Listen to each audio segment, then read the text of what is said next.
शिंदे गट आणि अजित पवारांचा गट ही भारतीय जनता पक्षाच्याच गर्भातून आलेली पिल्लं आहेत ना.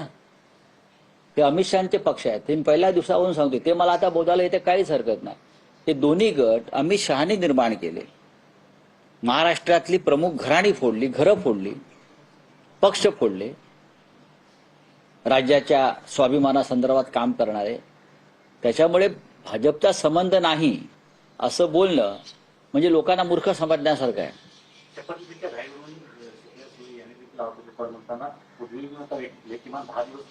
बघा, हे वारंवार मीही सांगतोय ना की दुखवट्याचा काळ संपल्याशिवाय मी बोलणार नाही. अजित पवार गेल्याचं दुःख महाराष्ट्राच्या घराघरामध्ये. आता काही घरांना दुःख झालं नसेल तर मला माहित नाही, पण आमच्या घरात सुद्धा मी बघतोय. आमच्या मुली असतील, इतर असतील किंवा सगळे, मी अख्ख्या महाराष्ट्राचं चित्र बघतो जे त्यांच्या विचारांचे नव्हते, जे त्यांच्या पक्षाशी संबंधित नव्हते. अशा घरामध्ये सुद्धा अजित पवार जाण्याचं दुःख अजून आहे आणि ते राहिलं. अजित पवार हा घराघरातला एक चेहरा होता आमच्या.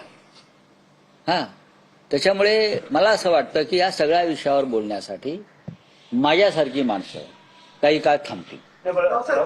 एक आहे की अजित पवारांच्या निधनानंतर त्यांच्या पक्षाची राजकीय व्यवस्था जी निर्माण केली जाते त्यात सुनेत्रा पवार या राज्याच्या राजकारणात येतील आणि त्यांचे चिरंजीव पार्थ पवार हे खासदार म्हणून राष्ट्रीय राजकारणात. नाही, हे आता तुम्ही परत तोच प्रश्न असा विचारताय मला की मी याच्यातला जणू काही निर्णय घेणारा माणूस आहे. हा त्यांचा पूर्णपणे कौटुंबिक प्रश्न आहे. हे राजकारण कौटुंबिक आहे. पक्ष त्यांचा आहे, बरोबर आहे. पक्ष त्यांचा असल्यामुळे निर्णय ते घेतील किंवा अमित शहा घेतील. फार तर अमित शहाचा रोल याच्यामध्ये आहेच, म्हणजे फडणवीसांचा सुद्धा आहे. भारतीय जनता पक्षाच्या भूमिका ठरतील, त्यानुसार शिंदे आणि अजित पवार गटाचं भविष्य ठरेल.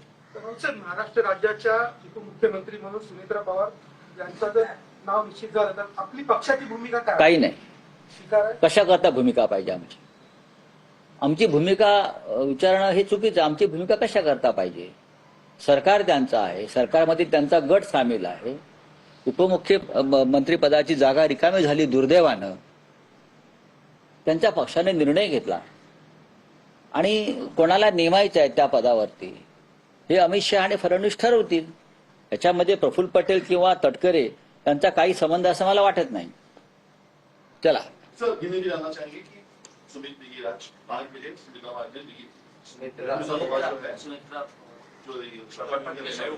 हमारे पास जानकारी नहीं है.